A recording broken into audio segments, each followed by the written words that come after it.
1909年，维也纳的寒冬，一个裹着破旧大衣的青年蜷缩在流浪者收容所。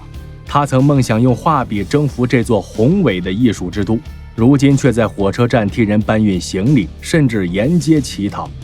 他后来在回忆录中写道：饥饿是我的忠实伴侣，他同我形影不离，我的生活就是同这个无情的友人进行一场长期搏斗。这个20岁的落魄青年名叫阿道夫·希特勒。当时无人能想到，这个被艺术学院拒之门外的流浪汉，在30年后将整个欧洲拖入战争的深渊。1889年，一个带着脆弱嗓音的婴儿在奥地利小镇布劳瑙降生，他就是阿道夫·希特勒。很多人不了解的是，这位未来的德国元首其实最开始并不是一位德国人，而是一位奥地利人。德国与奥地利拥有共同的祖先、语言和文化，两国都属于神圣罗马帝国的一员，两国的主体民族都是德意志民族。不过后来普鲁士天降猛男俾斯麦在普奥战争获胜后，把奥地利排挤出了德意志。不过两国民众在国家认同上却始终比较一致。德国人眼里，奥地利就是德国的一部分，而部分奥地利人也这么想，这其中就包括希特勒。他一直将德国视为自己的精神祖国。年少时的希特勒最喜欢的事情就是把椅子搬到窗边，盯着多瑙河对岸的蓝灰色天际。他画桥、画屋檐、画教堂塔尖，线条干净，一笔一笔就像在搭建一座可居之城。然而命运先给他一记重锤。1903年，14岁的希特勒失去了父亲，3年后他的母亲也因病去世。17岁的希特勒失去了所有的依靠，连高中都没有读，就选择了辍学回家。为了实现成为艺术家的梦想，他2次向维也纳艺术学院递交作品，但接连遭到拒绝。评审委员的简短评论：缺乏天赋。这样残酷的话语如同冷风，把他推入一段暗无天日的岁月。1909年的维也纳冬天，年轻的希特勒裹着破旧外套，走在维也纳的街头巷尾。走投无路的他，靠绘制明信片为小店涂抹招牌度日，常常在无家可归者收容所过夜。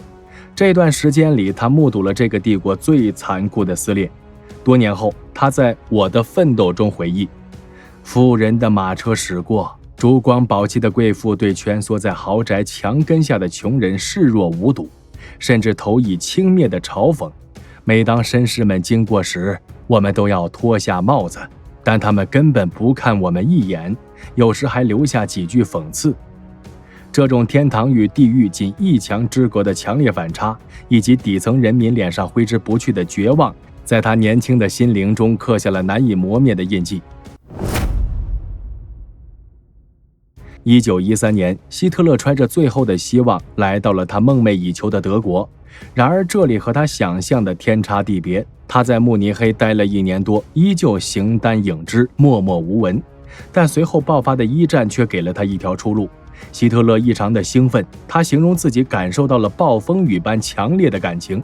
他参与了支持战争的大规模游行，在那里，他和数万人同行，一起高唱战歌。他主动加入巴伐利亚军团，奔赴西线。他被派遣到莱茵河地区，成为一名传令兵。这是第一次世界大战最恐怖的岗位，要徒步或者骑自行车穿越几公里的战线，越过炮火、战壕、遍布沼泽的无人区，从一个阵地跑到另一个阵地去传递消息，死亡率高达92%。可他都活着完成了任务。希特勒随部队转战各处，参与了伊普雷战役、索姆河战役、阿拉斯战役，凭借优异的表现获得1级铁十字勋章。在当时的军队中，1级铁十字勋章是很少授予普通士兵的，所以希特勒对于这枚勋章倍感珍惜，一直到临死他都佩戴着这枚勋章。对于战争，希特勒也是极端狂热的。在军队服役的4年里，他从来不要求休假。对于前线的肮脏、战壕里的泥泞和恶臭，他从来都没有过一丝的抱怨。据他的战友所说，那时候唯一能使希特勒愤怒的就是散布德国失败的言论，不论真假都会惹恼希特勒。只要他们一说德国将要战败，希特勒就会坚决驳斥，战争是不会失败的。但随着战局越来越不利，希特勒也变得消沉起来，他经常几个小时一言不发，然后突然站起来自言自语。没过多久，他就因为只身俘获15名英军，再次获颁1级铁十字勋章。在他满怀憧憬地期待着与德国一起站在胜利的宝座上的时候，1918年夏天，一次战斗中，他的眼睛灼伤，被抬离战场。然而，战争并未带来胜利。数月之后，德军在各条战线上崩溃。当时希特勒正在医院疗伤，听到德国投降的消息，据同病房的护士回忆，长时间无法言语，只是呆坐，最后是嚎啕大哭。战后德国陷入混乱，凡尔赛条约让德国失去领土，削减军力，赔款如山压身，失业潮与街头暴力并存，啤酒馆成了民众发泄与讨论的舞台。就在这种氛围中，希特勒遇到了德国工人党。1919年，希特勒奉命监视在啤酒馆，监视当时只有几十人的德国工人党。但他听到一个巴伐利亚教授鼓吹分裂德国时，愤怒的他直接突然起身驳斥：日耳曼人必须团结！满座皆惊，党魁当场塞给他一本小册子：你的思想与我们一致。这成为他加入该党的契机。他有着强大的演讲实力，听过他演讲的人会说，他讲话时双眼燃烧着火焰，仿佛能把听众的心点燃。很快，他便成为这个小党派的灵魂人物，并亲手将其改名为国家社会主义德国工人党，简称纳粹党。他设计了带有万字的党旗，直言旗帜本身就是一种宣传。1923年，经济崩溃，通货膨胀到人们用麻袋装钱买面包的程度，希特勒判断机会到了，便联合盟友在慕尼黑发动政变，史称啤酒馆暴动。他与追随者闯入啤酒馆，高喊国家革命开始了。但政变很快被镇压，他被捕入狱。这场失败却成为他人生的转折。狱中的他获得充分时间写作，完成了《我的奋斗》。书中，他不仅倾诉了战争记忆，还勾勒出未来德国的方向，摧毁凡尔赛秩序，扩张领土，重建大国地位。他在字里行间反复强调斗争与命运，把个人的执念包装成民族的使命。1929年，世界经济危机爆发，德国尤其受创，失业人口超过600万，工厂倒闭，农田荒废，民众陷入绝望。希特勒在演讲台上怒吼：看，这是凡尔赛条约的恶果，我们必须团结起来，让德国再次伟大。他乘飞机穿梭全国，他的演讲如同烈火中的号角，唤起愤怒与希望。绝望的民众如潮水般涌向纳粹党。1930年国会选举，纳粹党席位从12席暴增至107席。随着影响力扩大，纳粹党逐渐进入议会。1933年1月，希特勒通过秘密交易敲开权力之门。他先威胁前总理巴本，让我当总理，否则纳粹党退出政府。再利诱总统之子，说服你父亲，你将是普鲁士邦领袖。当84岁的兴登堡总统最终妥协时，柏林街头燃起数万火炬，纳粹党徒皮靴踏地声如雷轰鸣，而新总理站在窗前手舞足蹈，时而微笑，时而大笑，高兴的眼睛里充满了泪水。德国的命运被他握在手中。权力在手，扩张成为必然选择。希特勒上台后，家乡奥地利变成了他名单上的首要目标。他利用奥地利境内强大的亲纳粹势力，不断制造混乱，煽动回归德国的呼声。1934年，希特勒曾试图通过支持奥地利纳粹党发动政变，刺杀奥地利总理陶尔菲斯，但行动失败，引发国际谴责，迫使希特勒暂时收敛。1938年初，机会再次降临，在德国的强大压力下，奥地利新任总理库尔特·许士尼格被迫于2月12日前往希特勒位于贝希特斯加登的山间别墅进行会谈。在长达数小时的威逼下，许世尼格被迫签署了一份包含多项致命条款的协议，释放被关押的奥地利纳粹分子，并承诺在经济、法律、军事上与德国协调一致。奥地利实质上已丧失了独立。3月11日，希特勒向奥地利发出最后通牒，要求许世尼格辞职。塞斯因夸特合法上台后，立刻以奥地利政府名义请求德军进入奥地利，维持秩序。1938年3月12日，德军浩浩荡荡开进奥地利，未遇任何抵抗。希特勒本人于次日抵达他的出生地林茨，受到了近乎狂热的欢迎。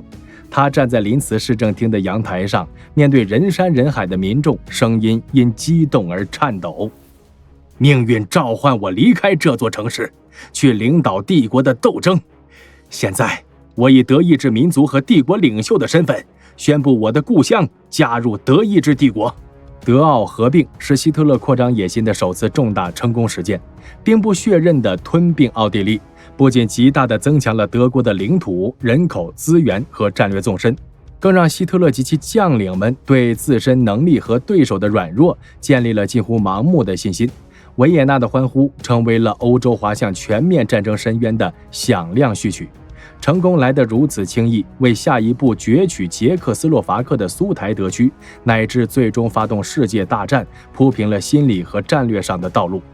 1939年9月1日凌晨，德军跨过边境，炮火轰击波兰。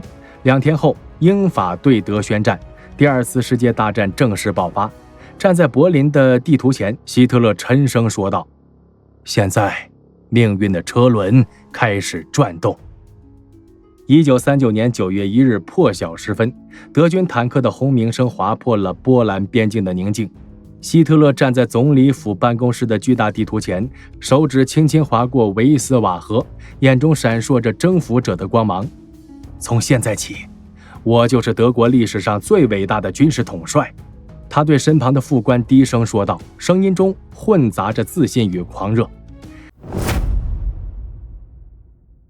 1940年春天，希特勒将目光投向西线。5月10日，德军同时入侵荷兰、比利时和法国，装甲部队如利剑般穿透阿登森林，这是连法国最高统帅部都认为坦克不可能通过的地区。当古德里安的装甲部队突破色当时，希特勒也到达了前线，站在曾经是一战战场的地方，眼中噙满泪水。你们看，这就是命运的反讽。1918年我们在这里失败，而现在我们在这里赢得了最辉煌的胜利。6月22日，在贡比涅森林的同一节火车车厢里，1918年德国曾在这里签署投降，法国代表被迫接受屈辱的停战条件。希特勒特意下令将那节车厢从博物馆里拖出来，安排在这个具有历史意义的地点。然而，对西线的胜利冲昏了希特勒的头脑。1941年6月22日凌晨3点，300万德军跨过苏德边界，发动了历史上规模最大的入侵行动——巴巴罗萨计划。起初，德军的进展势如破竹。希特勒傲慢地对将领们说：“俄国就像一栋破房子，我们只要踹开房门，整个腐朽的结构就会轰然倒塌。”但是，随着秋天的雨水和冬季的严寒来临，战局开始发生变化。莫斯科郊外，德军第一次被迫后退。希特勒暴跳如雷：“不许退一步！每个士兵都要战斗到最后一颗子弹。”1942年夏天的斯大林格勒战役成为转折点，希特勒将第6集团军投入这座以斯大林名字命名的城市，被陷入了残酷的巷战。11月，苏军完成了对斯大林的合围。陆军总参谋长蔡茨勒恳求希特勒允许保卢斯将军突围。“我的元首，再不撤退，就来不及了。”希特勒的面容因愤怒而扭曲。“我不离开伏尔加，我绝不离开伏尔加！”他的声音嘶哑而尖锐，在整个地下掩体中回荡。最终，第6集团军25万人被歼灭，这是德国历史上空前的失败。随着1944年的到来，希特勒的健康状况和德国的局势一样明显恶化，他的左手颤抖得越来越厉害，需要靠着桌子才能勉强站立。6月6日，盟军在诺曼底登陆的消息传来时，希特勒正在贝希特斯加登的山间别墅中休息，约德尔将军犹豫是否该叫醒他。希特勒刚服下安眠药不久，当最终被唤醒时，希特勒起初以为这只是一个梦魇，随后却出奇的镇定。这正好，现在我们可以把他们全部消灭在海滩上。但现实是残酷的，东西两线的夹击使德国陷入绝境。7月20日，一场针对希特勒的刺杀行动在东普鲁士的狼穴大本营发生。炸弹爆炸后，希特勒耳朵鼓膜破裂，裤子被炸成碎片，头发被烧焦，却奇迹般地活了下来。他对看望他的亲信们说：“上帝选择了我，我还活着，这证明我的使命还没有完成。”1945年1月，希特勒回到了柏林，住进总统府地下深达15米的元首地堡。地面上苏联红军的炮火日夜不停，地堡中昏暗的灯光下，希特勒的面容苍白如纸，驼着背，走路时一条腿拖着另一条腿。4月20日，希特勒56岁生日那天，他最后一次走上地面。总理府花园里满目疮痍，断壁残垣间，他给希特勒青年团颁发铁十字勋章。4月25日，柏林被完全包围，地堡与外界的所有联系都被切断。希特勒开始安排后事。4月28日午夜前后，他与情妇艾娃·布劳恩举行了一场凄凉的婚礼。酒杯碰撞的声音被地面上隆隆的炮声淹没。4月30日中午，希特勒与部下共进最后一餐。饭后，他与秘书们握手道别，声音几乎低不可闻。时间到了。下午3点30分左右，一声枪响从希特勒的书房中传出。他的侍从林格推开门，看见希特勒倒在沙发上，一把瓦尔特 PPK 手枪掉在地上。艾娃·布劳恩蜷缩在他身边，按照希特勒生前的命令，遗体被抬到总理府花园，浇上汽油焚烧。火光映照着这群最后的纳粹信徒们苍白的面容。5月2日，柏林守军全部投降。5天后，德国签署了无条件投降书。曾经不可一世的帝国总理府已成废墟，花园里那个燃烧着的小小躯体，与他和建筑师斯佩尔规划的世界之都形成残酷对比。那座从未建成的巨大穹顶礼堂本可容纳18万人，比罗马圣彼得大教堂还要高10倍多。少年艺术家的梦想破灭，流浪街头的孤独旅客，经济危机让他登上舞台。总理府的火炬游行则见证他权力的巅峰，而最终他将德国推向了战争的不归路。对世界而言，这是一场空前浩劫的开端。好了，希特勒的故事就说到这吧，我是大胖兵，我们下期节目再见。